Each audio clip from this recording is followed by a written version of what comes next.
আসসালামু আলাইকুম। আশা করি আপনারা সবাই ভালো আছেন। সবাইকে স্বাগত জানাচ্ছি আমার গার্ডেনের আরো একটি ভিডিও দেখার জন্য। আর আজকের ভিডিওটি আমি ইনডোরে করছি, আউটডোরে নয়। আর ভিডিওটি হচ্ছে পুঁইশাক। নিশ্চয়ই দেখতেই পাচ্ছেন যে আমার গাছে বেশ কিছুটা পুঁইশাকের বীজ একেবারেই পেকে গেছে। তো যখন এমন পেকে গিয়েছিল আমার অনেক লোভ এসেছিল, তাই আমি যতগুলো বিচি পেয়েছি আমি সব লাগিয়ে দিয়েছি। বেসিক্যালি আমার হাতে পুঁইশাক কেন যেন হতেই চায় না। এই যে গাছটি দেখতে পাচ্ছেন, এটি হচ্ছে আমার লাস্ট ইয়ারের গাছ। তো এবছর জানি না আল্লাহ পাকের উসিলায় আমি যতগুলো বিচি দিয়েছি ততগুলোই গাছ বের হয়েছে। আজকের ভিডিও শুরু করার আগে আমি যদি কিছুটা ওভারভিউ দিয়ে দিই, হয়তোবা বুঝতে পারবেন যে আজকের ভিডিওর কারণ কি।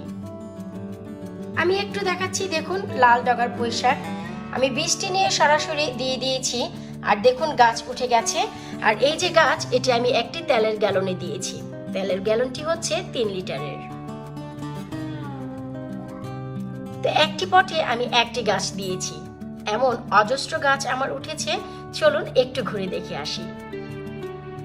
এই যে একটি পট দেখতে পাচ্ছেন, আমি বেশ কিছুদিন আগে আপনাদের সাথে শেয়ার করেছি যে পটে আমি গাছ দিয়েছি। আমি 6টি গাছ দিয়েছিলাম। দেখুন মাশাআল্লাহ, শুরুতে কিন্তু 2টি করে পাতা ছিল, আর এখন আল্লাহর রহমতে অনেকগুলো পাতা ধরেছে। আর এই যে মাঝখানে গাছটি ছিল তা কিন্তু মাটির নিচে ছিল, দেখুন এটিও দাঁড়িয়ে গেছে। আর এই যে একটি গাছ, একটি পটে আমি 6টি গাছ দিয়েছি, কিন্তু পটটিও কিন্তু মাশাআল্লাহ ছোট নয়, অনেক বড়, আর জায়গাও নিয়েছে অনেক বেশি। তো এত বড় বড় পট যদি আপনি উইন্ডো সেলে রাখেন, অনেক জায়গা নিয়ে নিবে। উইন্ডো সেলে রাখার আর তেমন কিছুই থাকবে না। যেহেতু ইচ্ছে আছে সমস্ত শীত ভরে খাবো, সারা বছর চেষ্টা করব ঘরে রেখে পুঁইশাকগুলো খেতে, যেমন কি আমার গত বছরের পুঁইশাক আমি এবছরও খাচ্ছি। তো আমি এমন কিছু আইডিয়া বের করতে চাচ্ছি যে পুঁইশাক অনেক কম জায়গায় অনেক বেশি ফলন হবে। তো সেই পদ্ধতিটি আপনাদের সাথে শেয়ার করা। তো শুরুতেই আমি গাছগুলোই দেখাচ্ছি। আবার এখানেও দেখুন 2টি পুঁইশাক, এটিও কিন্তু আমি তেলের গ্যালনে দিয়েছি। এখন আপনারাই বলুন, আমি একটি গ্যালনে 1টি 2টি করে যদি গাছ দিতে যাই, আমার অনেকগুলো জায়গা নিয়ে নিচ্ছে আর অনেকগুলো পট বানাতে হচ্ছে। তো আমি চাচ্ছি না এতগুলো পট বানাতে। আর সেই ধারাবাহিকতায় আজকে আমার ভিডিও, আশা করব আপনাদের সবার ভালো লাগবে। এ হচ্ছে আমার বাকি গাছগুলো।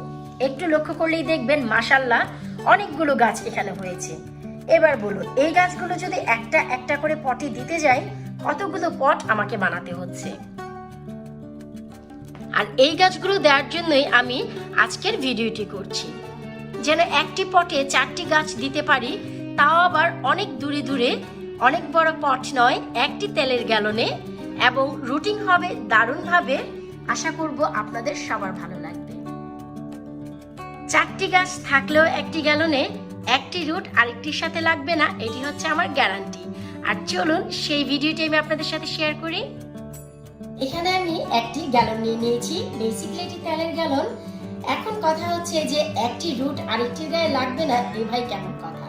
একই গ্যালনে গাছ থাকবে আর হজবরল হবে না? জি, আপনারা ঠিকই শুনেছেন। এবার চলুন আমরা প্রসেসিংটি দেখাচ্ছি। এই যে তেলের গ্যালন, এটি হচ্ছে 7.5 লিটারের। 5 লিটারের গ্যালনেও অজস্র দারুণভাবে এই কাজটি আপনারা করতে পারবেন। আজ আমার কাছে 5 লিটারের গ্যালনটি নেই, আছে পানি ভরা, তাই ফেলছি না। এখন এই যে এখান থেকে আমি পুরো গ্যালনটি কেটে নেব। এটি আমার কাটা হয়ে গেছে। তার সাথে সাথে এখানে আমি আরো 2টো তেলের পট নিয়ে নিয়েছি। আর এটি হচ্ছে 1 লিটারের। আপনারা চাইলে 1.5 লিটারেরও নিতে পারবেন, তবে 2 লিটারের নিলে একটু বেশি বড় হয়ে যাবে। এখন এই যে পটের মুখগুলো, এগুলো আমি কেটে নেব। আমি 2টি বোতলের মুখগুলো কেটে নিয়েছি। এবার আপনাদের একটু লক্ষ্য করে দেখতে হবে যে আমি কি কাজ করছি। এই যে আমার গ্যালনটি আছে, এই গ্যালনের এই পাশে আমি একটি মার্ক করে নিচ্ছি, আপনারা দেখুন।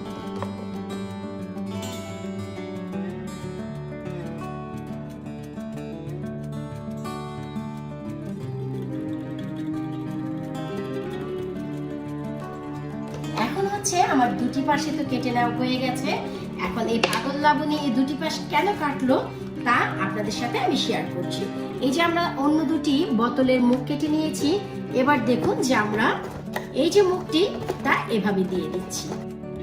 দুটি পাশে দুটি আমি বোতলের মুখ এভাবে করে লাগিয়ে নিয়েছি, আশা করি দেখে বুঝতেই পারছেন। এবার আমি এর ভিতর মাটি নিয়ে নিচ্ছি, মাটি দিয়ে পটটি আমি ভরে নিচ্ছি। আর এখানে আমি কম্পোস্ট ব্যবহার করছি। আজ আমি কোনো প্রকারের টপ সয়েল লাগাচ্ছি না। যে সাইডে ছোট ছোট দুটি তেলের আমি পট দিয়েছি, এগুলো আমি স্কোয়ার দিয়েছি, তাই কিন্তু একটু কষ্ট হবে স্টেবল করতে। যদি এটি রাউন্ড শেপের দেন, গোল বোতল হয়, একেবারে ইজিলি দেওয়া মাত্রই দারুণভাবে বসে যাবে। কিন্তু যদি পটে মাটি নেওয়া হয়ে যায় তখন এগুলো ভালোভাবে বসে যাবে। আপনারা শেষ পর্যন্ত ভিডিওটি দেখতে থাকুন, তবেই বুঝতে পারবেন।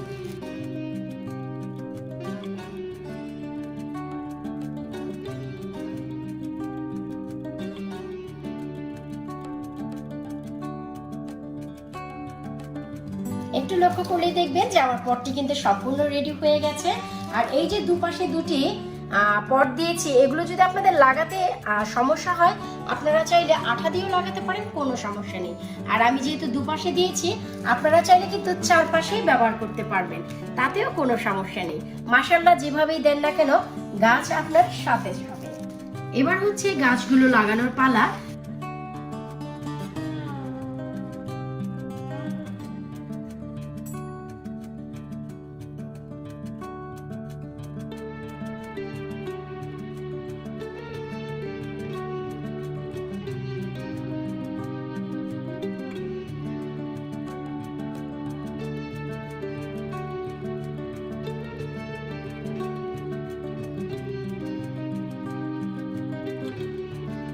নতুন অবস্থায় গাছগুলো লাগিয়ে ভালো করে মাটি দিয়ে চেপে দিতে হবে। যেহেতু এখানে কোনো টপ সয়েল নেই, শুধু কম্পোস্ট, তাই একেবারে মুখ পর্যন্ত কম্পোস্টটি ভরে দিতে হবে, কারণ পানি দেওয়ার পরপরই এই কম্পোস্ট কিন্তু অনেক নিচে নেমে যাবে।